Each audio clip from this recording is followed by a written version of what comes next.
Rick, how many days? 10 days. We are 10 days away from the 2023 NFL Draft. This is With the First Pick, the CBS Sports NFL Draft Podcast. This is episode 38. I'm Ryan Wilson. That's Rick. I almost called you Rick Wilson. Wilson, yeah. Well, as much as I've been trying to correct your clusters and your big board and your rankings, you can call me Wilson. You're like Wilson from Home Improvement. You're on the other side of the fence there, yelling and screaming at me as I try to get my day going. All right, Rick Spielman. Oh, geez. Look what you've done, Devo. Our general manager, more than 30 years of NFL experience, more than a decade as the Vikings general manager, wearing his Gaia Barris shirt. If you're watching on YouTube, it looks like he's wearing suspenders, which makes it oh, my God, look at this guy. His wife said he could not leave the house in that shirt. And if you watch on YouTube, you'll understand why. Our guy, Ruben Palacios, Cuban born and bred, loves the shirt. So, Rick, you have one fan on planet Earth with those shirts, but check those out on the old YouTubes if you have that opportunity. Anyway, more importantly, we're talking big boards today. We're going to talk about my big board, and then Rick's going to give us some insights into what it means to cluster these players within a big board into groups as you get close to draft day. And as Rick explained to me yesterday, Debo's producing. Once the clusters are done, they're locked. You can't touch them. Nothing changes no matter what on draft day. Even if the owner comes in and bangs the table, the owner understands this is how you're moving forward. And Rick, I'll just ask you quickly, and that's just to prevent any last minute sort of wrenches in the machinery, right?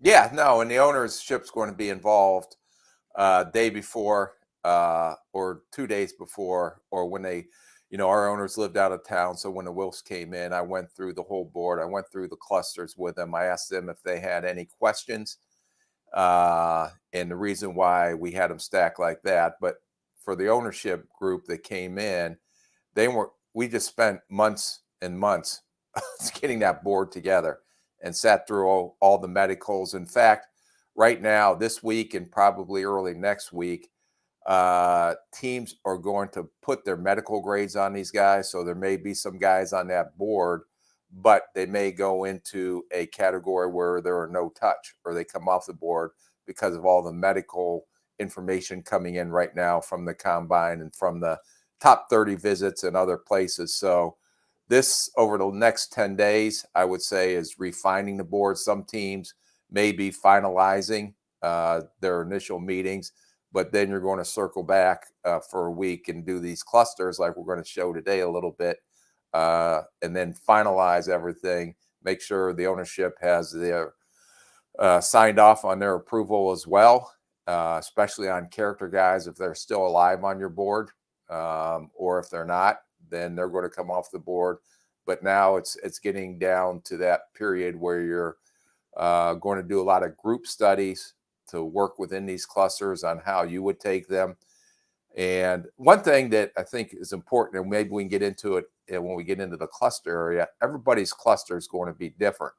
So when you see my cluster and Ryan's cluster, we're just going based off of the tape. We don't know all the medical and character stuff as well as the teams do. And for example, we may have CJ Stroud and Bryce Young in that first cluster, but if I'm the Kansas City Chiefs, I'm not going to take one of those guys. Right. So their cluster may be looking different than Carolina Panthers cluster. And all the cluster is just a group of players that you're putting together, 5 or 6 or however many per group, and that will determine the draft order once draft day gets there. So you're not shuffling papers around. You're not talking to 15 different people. You know what the plan is, and you just roll forward with the plan. And you're more concerned, I would imagine, about taking phone calls on trades or things like that. Yeah, that everything is done. And the cluster is, why you're doing it in a cluster is because you're saying these players are all equal in ability at their position. So then what that allows you to do is, how do we fill a need within this cluster? Right. So that's why if we need a defensive end or a defensive tackle, maybe they're number one in the cluster.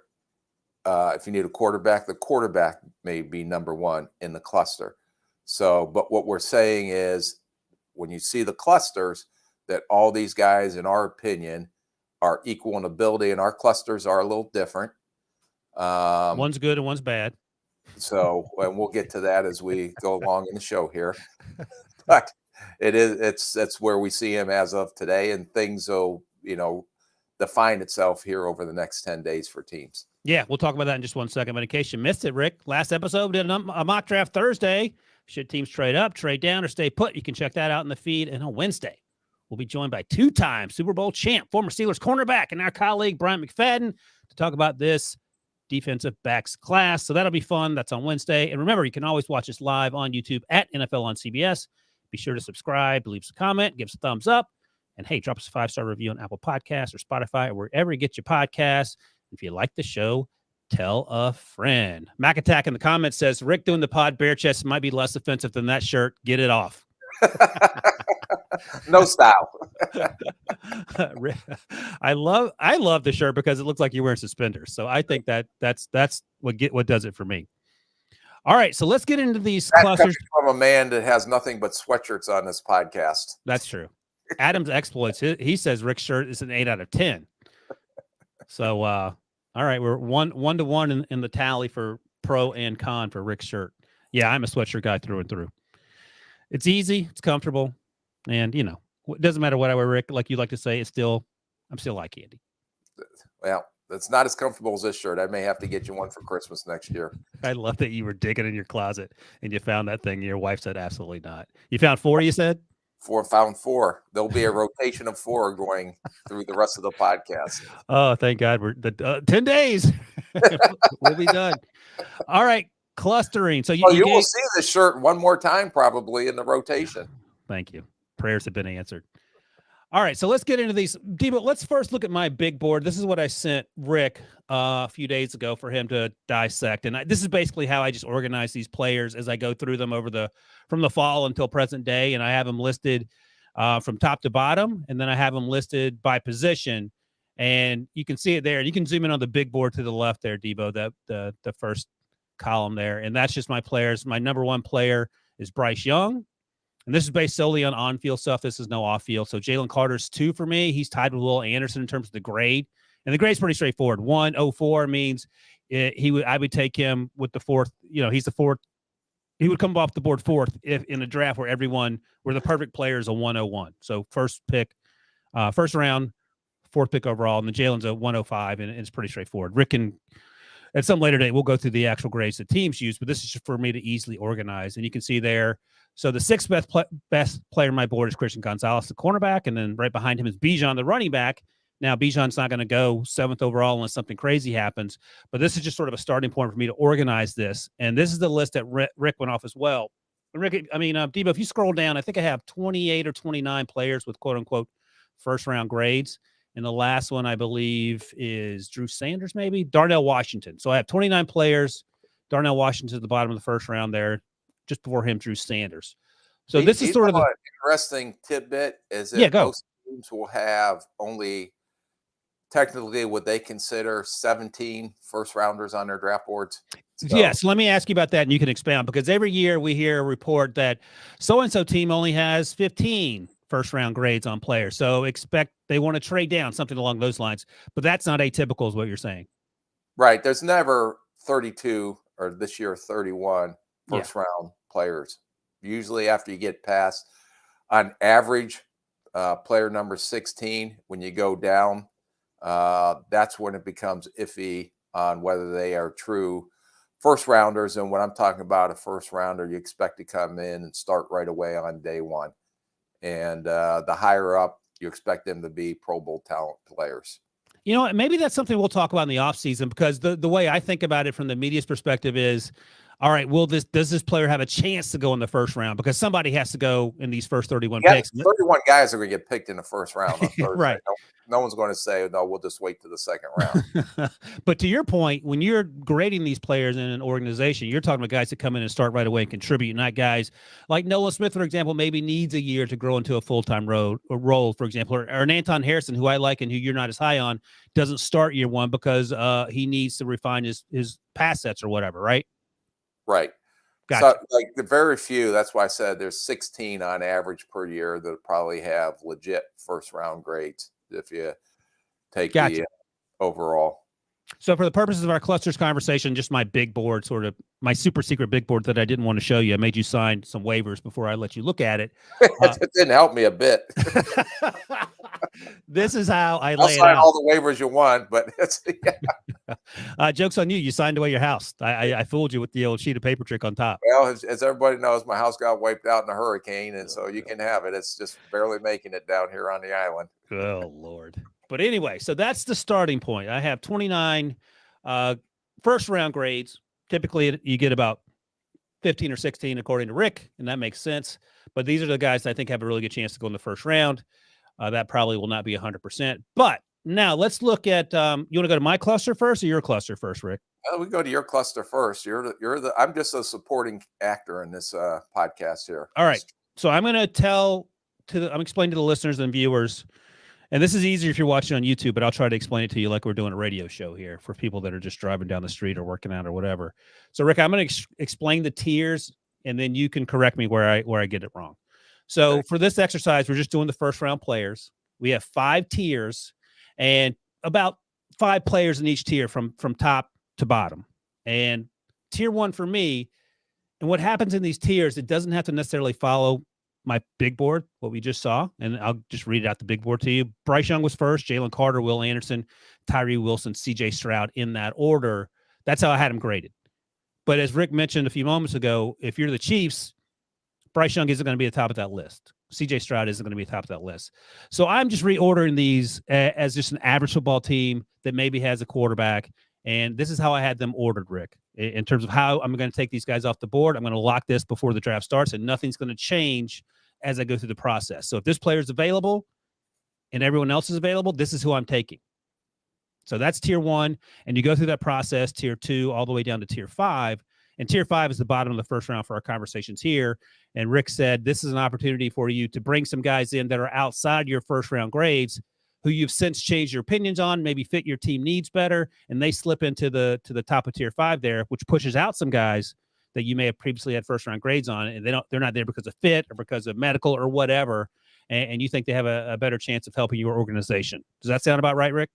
Yep. And I would say when you're working in this tier 1, these are the players that are coming out in this year's draft that you're saying are going to be day 1 starters and probably have the opportunity to be maybe not first year, but they will be Pro Bowlers through their career. Awesome. All right. So we'll start in my tier 1, and then we'll go compare it to your tier 1, and we'll have a conversation. So my tier 1, excluding anything off the field, this is solely on the field production. And we'll assume for the sake of conversation, unless we say otherwise, that they're healthy, no medicals, anything like that. So I'm taking Jalen Carter no matter what. And this is an average NFL franchise that has a quarterback that can start for another 3 or 4 years. So I'm not worried about that. Jalen Carter. Then I'm taking Bryce Young. Then I'm taking CJ Stroud. And then it's Will Anderson, edge rusher out of Alabama. And then it's Tyree Wilson, edge rusher out of Texas Tech. That's my order. Jalen Carter, defensive lineman out of Georgia. Bryce Young, quarterback, of course, out of Alabama. CJ Stroud, quarterback out of Ohio State. Will Anderson, then Tyree Wilson. And the thinking there is if I'm picking 10th and all these guys are on the board, I'm taking Jalen Carter no matter what. And so give me your brief 30-second response to this list, and we'll look at your tier 1 and compare it. Yeah, no, it's a adequate list. I do respect all the hard work and energy you put into putting all this together and everything that you do. So, but I disagree with this list some. Based off of what I see, I don't know if Tyree Wilson, I think you're projecting him a little bit, but to say he's going to be a bona fide Pro Bowler, I don't know if I was ready to put him in the category yet. That's a good point. The other guys, I do believe, are the top players in this. I had one player probably different. If Debo, you want to go to my... Yeah, let's go to him. So I had 5 guys in tier 1. Let's see what Rick did, Debo. My tier 1 went Bryce Young first. I just think he's unique regardless of his height. Jalen Carter, number 2. My gosh. Based off what I watched on tape, take out the value of the position, Bijan Robinson is, I think, the 3rd best player in this draft. Okay. Will Anderson, and then CJ Stroud was rounded out my top 5 in tier 1. let me ask you this question. So you're picking 12th or whatever, just randomly, random draft, random NFL team, and Bryce Young and Jalen Carter are gone. Will Anderson and C.J. Stroud are there. You're taking Bijan, is what I'm hearing. Is that correct? I'm saying Bijan, when I graded them, was the purest, better at his position. They're all equal in their position, but if I would go with Bijan Robinson, I just think he's too unique to pass up. Love it. No, okay, and that's the point. The point is you have these conversations over the last 4 weeks or however long. Disagree with that? Why do you disagree with that? Why didn't Bijan Robinson make your top 5 player? I thought you liked him. I do like him, but I would rather have Will Anderson before him. Do you think Will Anderson is as good at his position as Bijan Robinson is at his? No, but there aren't very many Will Andersons after that, and I love Will Anderson that much. Okay, go ahead. I'm sorry, I'm cutting you off in a draft meeting here. Go ahead. Oh, is that a rule? You have to be able to finish? Yeah, you have to be able to finish before I become sarcastic on you. I just think you can find 80% of Bijan's productivity later, and you can't find 80% of Will Anderson's productivity later. Okay. So, but you're saying Will Anderson then better than Bijan? Yes. Okay. Well, we disagree on that. So what we would do then. Yeah, how do you sort it out? We would sit there then, and as we went through this tier, we would rewatch the tape on all 5 of these guys as a group with the coaches. And then we would come back after we watched all 5, and then we would go ahead now, what's best for our football team? Right. And then rate them accordingly. And so, look, there's going to be some disagreements in the tiers. And okay, the one big thing is that I had Bijan in my top tier. You did not. So we would go back and watch that tape. And we're talking about Bijan versus Will Anderson right now. Yeah. So we watch all Will Anderson's tape, and then we watch Bijan Robinson's tape, and then come up with a conclusion after that group study on that film.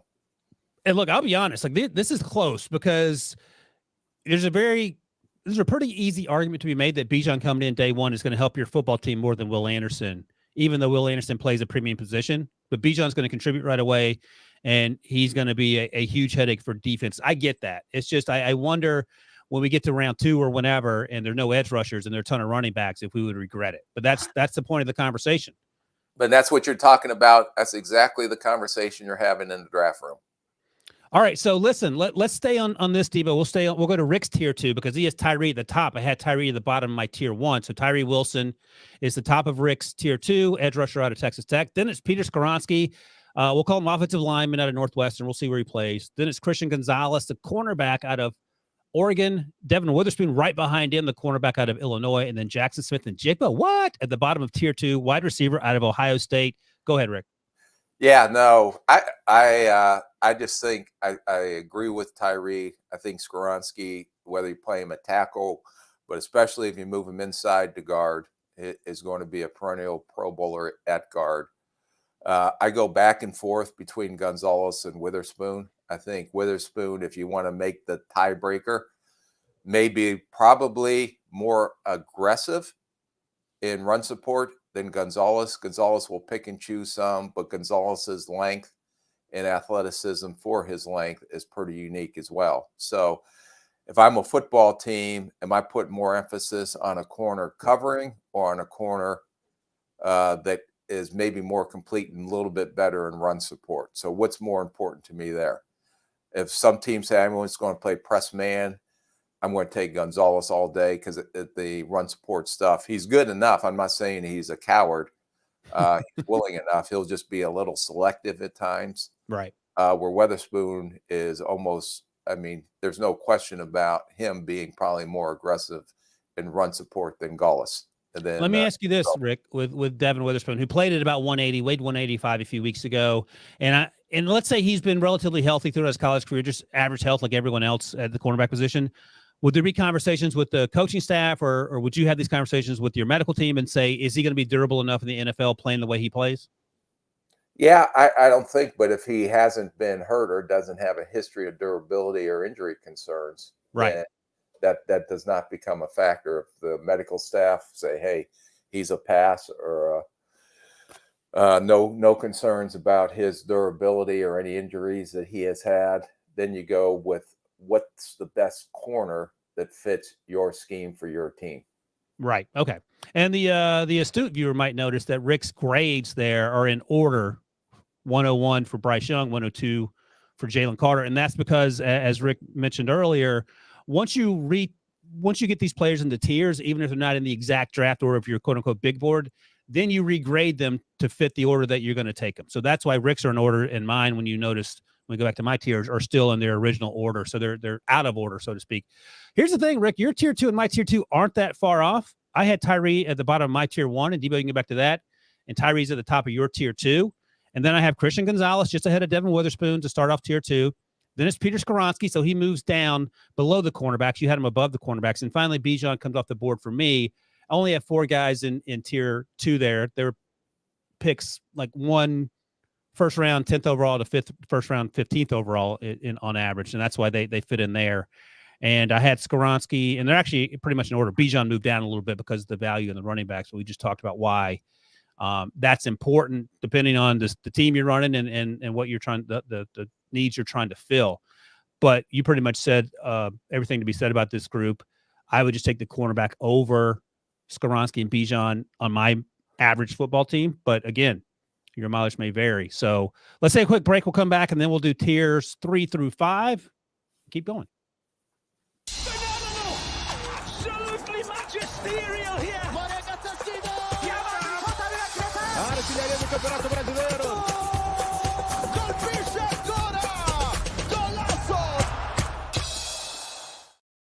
All right. Hopefully, if you're watching this makes sense. If you're listening, it might be a little convoluted. So check out the YouTube and help Debo. Debo provides the visuals. It might make it a little clearer. All right. Let's go to my tier 3, Debo, and then we'll move over to Rick's tier 3. And the top of my tier 3 is my guy. And I don't think he goes this high, but that's okay. I love him. Osiris Torrance, guard out of Florida. We've talked about him for months now. We saw him at his pro day. He's good. He's good. He's good. He's going to stay inside, I don't think, unless he's on Pete Prisco's team. Will he have an opportunity to move outside? Then it's Jackson Smith and Jigba, wide receiver out of Ohio State. He was at the bottom of your tier 2. He's near the top of my tier 3. Then it's Deonte Banks, the cornerback out of Maryland. Then Anthony Richardson, quarterback out of Florida. I don't know if this is high or not for Anthony Richardson. It's just so hard to figure out where he's going to end up going. We've talked about him to death, too. Incredibly raw, incredibly athletic. Then it's Michael Mayer, tight end out of Notre Dame. And I feel okay if all these guys are on the board, taking Michael Mayer over Lucas Van Ness, edge rusher out of Iowa, and then Joey Porter, cornerback out of Penn State. That's my group there. What are your initial thoughts, Rick? I don't have any major disagreements with this. I think that Mayer is a steady. I think I would have had him. I can't remember if I had him in this tier 3 or tier 4. We'll find out in a second. Yes, we will. But I had him a little bit lower, I think, because I think he's a good football player, not a great athlete, and I think his ceiling's limited, although I think he'll be a solid starter in this league. I just don't think he'll be exceptional. Let me ask you this. Would he typically be outside of a quote-unquote NFL first-round grade because he's not necessarily a day one starter, maybe limited physically? Some teams may have him outside of round 1. Top 16 limitations. Yeah. All right, Debo, let's go look at Rick's clusters. He had, spoiler alert, Michael Mayer at the top of his tier 4, but his tier 3,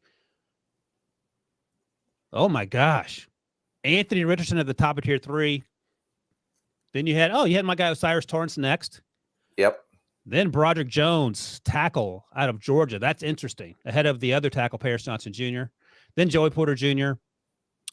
We had him exactly the same spot, I think, in our tiers. Oh, I had mine a little lower. And then Deonte Banks. So you have Deonte Banks going after Joey Porter Jr., the cornerback out of Maryland.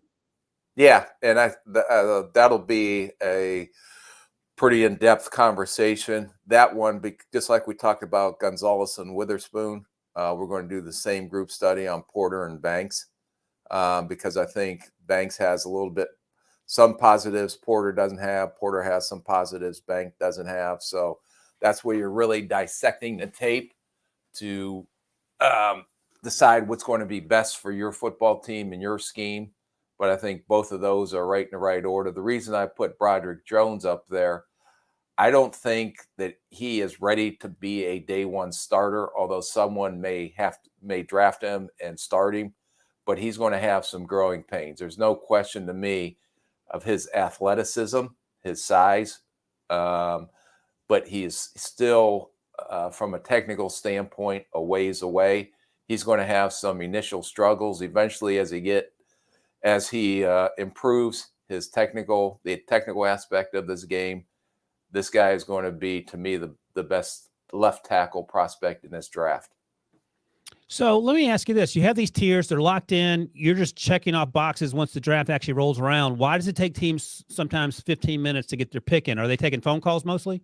It's only 10 minutes in the first round. Then it goes down to 7 minutes and then 5 minutes. 10 minutes. It used to be 15 minutes like 15 years ago. All right, 10 minutes. What are you doing for that 10 minutes? Sometimes it has to do with TV. Oh, yeah. League may say, well, don't turn your pick in until after 5 minutes. Gotcha. So all the people on the television can talk about, the potential what's going, where they're going. They have to get their advertising dollars in. So there may not be a lot of discussion. But other point I want to make, too, is sometimes we knew who we were going to take, but we held because you don't know what type of phone calls are going to come in. Gotcha. So we would hold to sometimes 3 or 4 minutes to see if we were receiving any calls or if we made any calls, because you don't know. So there may be a team that has studied you, and you may be getting ready to take their guy. So you may get a call out of the blue that you weren't expecting. So you always try to hold off on that from a strategic standpoint. You don't know who's going to call, or you don't know if someone offers you something that's just too ridiculous to not take. And we're just doing round one because we'd be here all day, obviously. But you have these tiers all the way through the end of the draft? Pretty much to about round 4. And okay. Then it starts. But we would go through the tiers all the way. Like we usually had 150 at plus or minus that we thought were draftable players, even though there's 200 and I don't know how many this year, 259 that will get drafted. We had about 150. Most teams average about 150 on their boards. So we would tier those 150 players. Then what do you do with the remaining 100 picks left? How do you sort through those? Well, because everybody's board is different, especially after the farther you get down in the draft. So they may be taking guys on your backboard, which helps push a guy you like on your front board down to you. Or if there are, let's say, you don't have that many options left on your front board and you want to go get that player, then maybe 4th, 5th, 6th round, you may go trade up and get that player. But the boards in the first round, probably 2 rounds, maybe into the halfway through the third, are pretty similar. Yeah. There'll be little quirks here and there. Last year, I think when New England took Cole Strange in the first round, that one threw everybody's boards into a little bit of a tizzy. So what happens when you're sitting in a draft room and you see a crazy pick in the first round like that? Obviously probably the same reaction that everyone else does, right? Yeah, I don't know. It's sometimes you're looking there and you don't look so much at the pick or the player. You look at, that's going to give us another opportunity to push a guy down to us. Not judging the player or why they took that player, but all you're doing is kind of looking at yourself and saying, right, okay, that they took that. We didn't have him rated that high or developed that high on our board, so that's just going to push another guy that we like down to us. And just to be clear, and correct me if I'm wrong here, your front board is your top 150-ish. Your back board is everyone else. Is that right? So how many times on average, and maybe it changes every year, how far typically do you get down on your front board before you have to start digging into guys that weren't on the top? Most of the time, like I said, it varies so much. Like when we got into our back, towards the end of that 150-ish number, okay, though, as you watch the draft and you watch your board, when you're getting in the 5th, 6th, 7th round, your board is usually completely clean. There's is.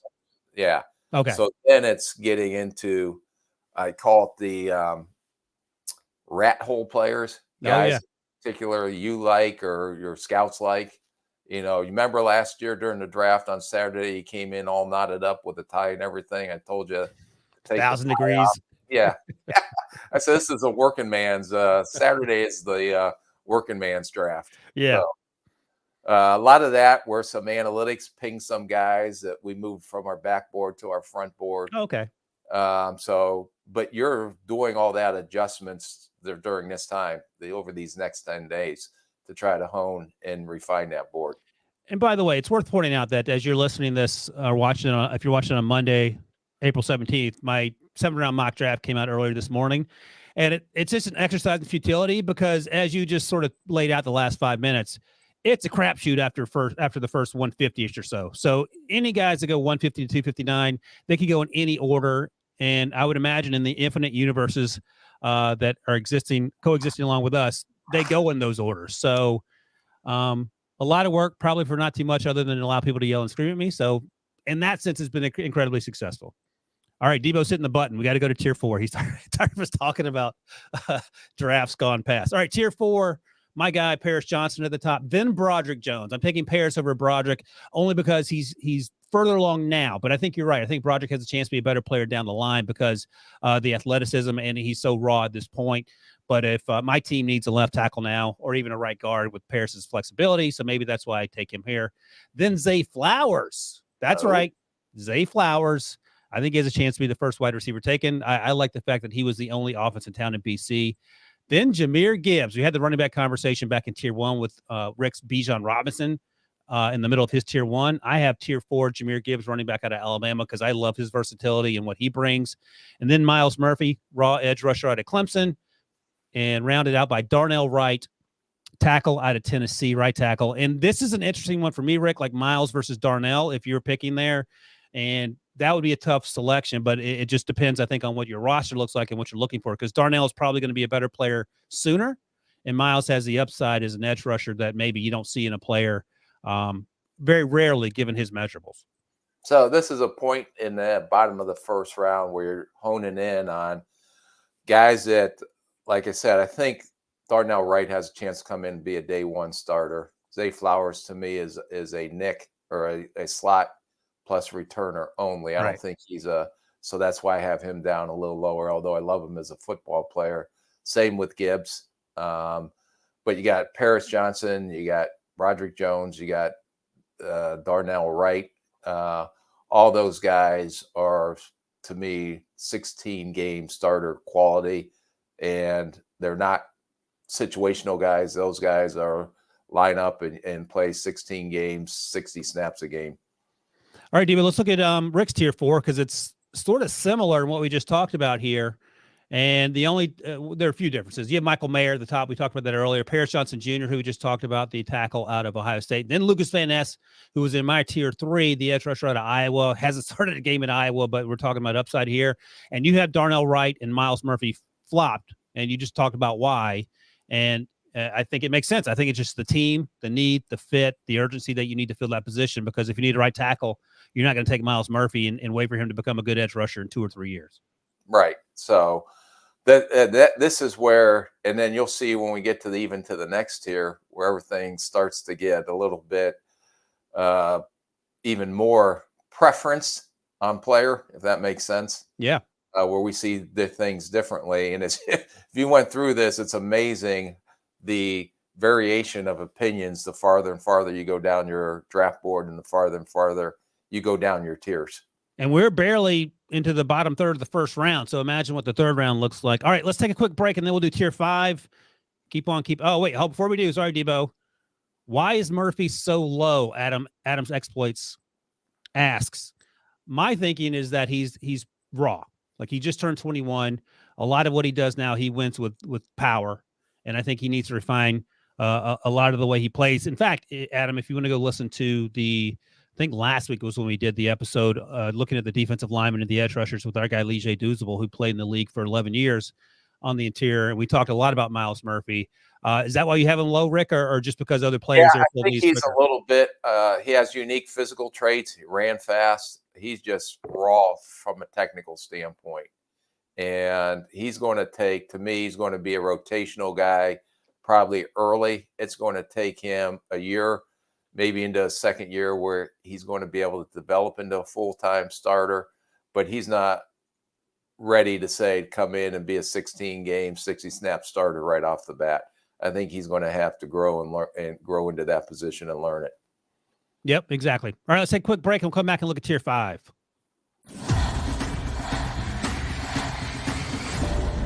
You should stay. I didn't think that this is what we were doing. I thought I had this handled, and she shows up in my home. If you tell someone to stop calling you the 20th time you pick up, what you've taught them is that 20 calls is what it takes. I'm not going to be ignored, Dan. I did not kill that woman, and I'm going to prove it. This is a wild game of survival. All right, tier 5 time. Debo, dealer's choice. You can pick either mine or Rick's tier 5, and we'll start there.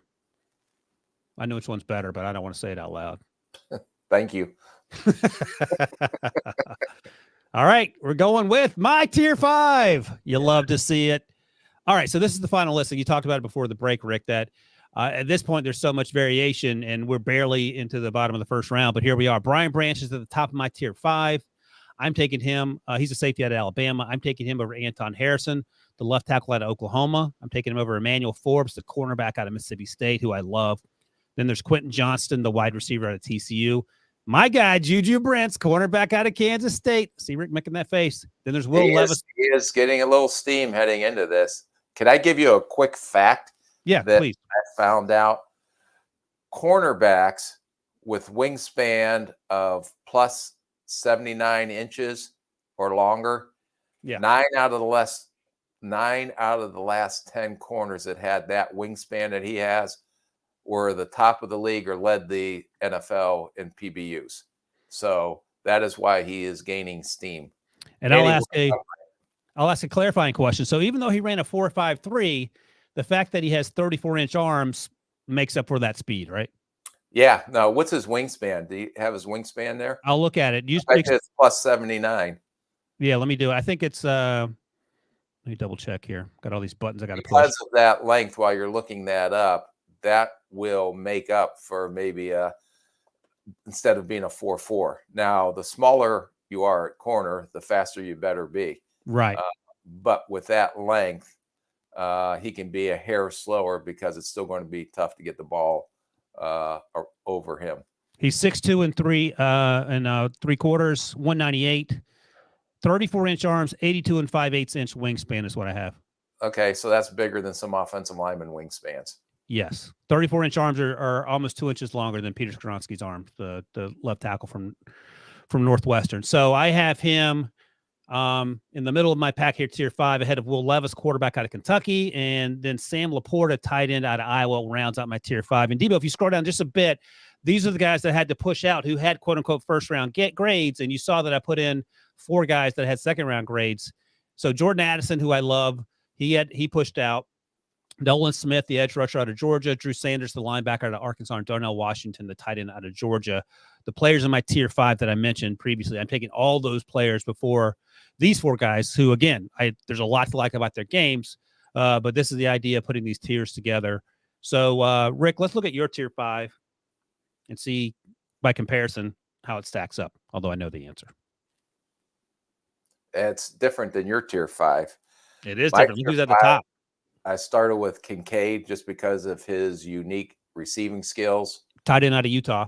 I know there was some concerns about the back, but just reading through the clips that he has been fully cleared. Brian Branch would be right below him because I think he's a nickel combination free safety. Then I had Quentin Johnston. Nolan Smith's too talented not to have up in that tier. So I disagree with you totally on that. Edge rusher out of Georgia. 238. Yeah, and he ran what, 4.39? 4.39. So he's going to go because he does play hard and little raw, but this guy has some unique traits that when you're in this part of the first round, that someone's going to take him because they're going to see a potential game-changing type edge rusher. And he missed most of the season with that pec injury. Had a pec injury. Because I think if he would have played through the full season, he would be up even higher.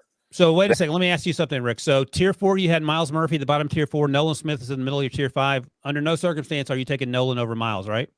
That would be a discussion in the draft meetings. Right. But if this is the final set of tier, this is the tier, the clusters are set here. That's a wrap, right? Yeah, because Miles Murphy, his length is undeniable. His speed was undeniable at his workout. Yep.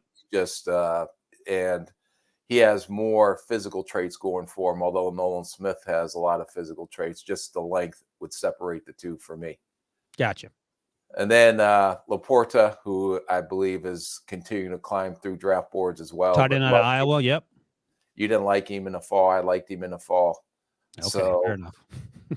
Will Levis, who we're both a little down on, teams may have him higher than we have him right now. I think we based a lot of that after we went through the workout circuit, which was invaluable to trying to put this stuff together. Your question, sorry to interrupt you, but let's say when fans are watching on Thursday night, the first round, and they're like, oh my gosh, this player's slipping. It could just be a case that that's how these teams have these players clustered. Right. Do you have the conversation if you're in round 2? Hey, let's go trade up and get, for example, a Will Levis at 21 or wherever, if he's still there. Like, how do you have those conversations? Yeah, no, those are pre-meetings. So you try to go through, once you get all these clusters and everything and your board set, then you go through scenarios, as many scenarios as you can. Aha. So if this happens, and let's say we're pick number 35 in the second round, but we see we're in love with Nolan Smith and he's coming down and we need a pass rusher. Is it worth going up to get that 5th-year option? Is it worth going up to get a potential edge rusher that we desperately need that has a tremendous upside?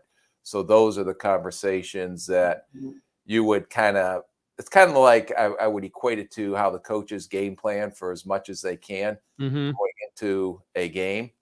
You're doing basically the same thing on all the scenarios that you potentially will be facing on draft night. But if I'm in a general manager seat and I know we love Nolan Smith as the coaches and the scouts and everybody's on board, then I'm probably having my 2 guys start calling teams 10 picks before we select to see if anyone is willing to bite for us to trade up into the first round. Gotcha. So those conversations are going throughout the draft. So we usually started 10 picks up and 10 picks below on, okay, if our guy's not there, how far do we want to trade down and who do we still like to pick up some extra? And it's the same thing going up too. So you're trying to talk to some teams that may potentially want to trade out of the first round to accumulate more picks that don't have a lot of picks. So you may have that conversation, but that's all going on way before you pick. All right. Love it. Then you had John Michael Schmitz, the center out of Minnesota, following Will Levis. Then Hendon Hooker, the quarterback out of Tennessee? Yeah, he keeps growing on me. Like I said, his personality, his work ethic and everything reminded me a lot of Teddy Bridgewater's personality, leadership, work ethic, everything when we moved up to go get him in the first round. So I kind of equated it to that, understanding the age, understanding coming off the ACL.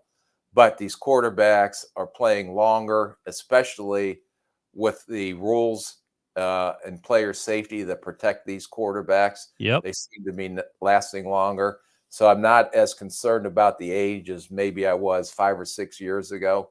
And to get him a chance to sit for a year in a situation and then see where it goes from there. But I think this kid has something to him that's going to make him a successful quarterback. And Emmanuel Forbes, who you didn't like, but I liked in the fall. Yeah, that's true. I just the size, the cornerback out of Mississippi State, 166. Go ahead. Well, he's gaining a lot of steam as well because of his cover skills with the 166 pounds. So I had him just below there just because I would be very concerned with 166 pounds. And, when you watch the tape on him, he's more than willing to run support. He just sometimes not afraid to throw his bag of bones in a pile, as we used to say. But it's 166 pounds of bag of bones coming into that pile that is not going to create a lot of havoc. Yeah. But the thing is, 13 interceptions 13 or 14 the last 3 seasons, including 6 pick sixes.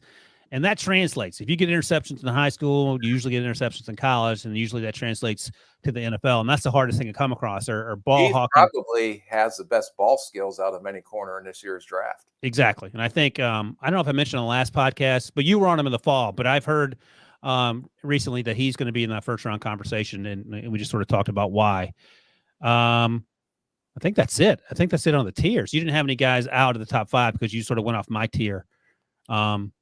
I just noticed that Debo's username controlling these tiers for us. He did the screen sharing.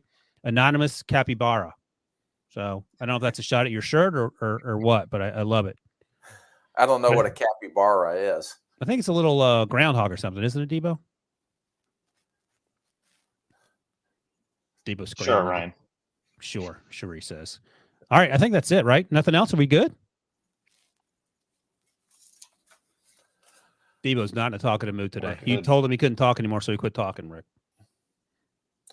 I'll just tell you this, that there will be some surprises that we didn't have in these tiers. They're going to pop up. In round 1? Yes, at the bottom of round 1. All right, sure. I heard Emmanuel Forbes and Juju Brents. You want to give us a sneak peek, or we got to wait until draft night?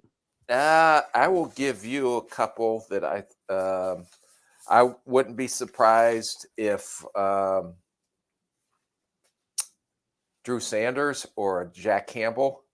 Jack Campbell's a name that I've been hearing, and you and Pete have been high on him for a while. I'm coming around on him. I love it. So, but and it depends when there's a run on these positions too. So that's where you see some trades happening, especially if there's a corner run. Team needs a corner. Yep. And their top 5 or 6 are falling off that draft board.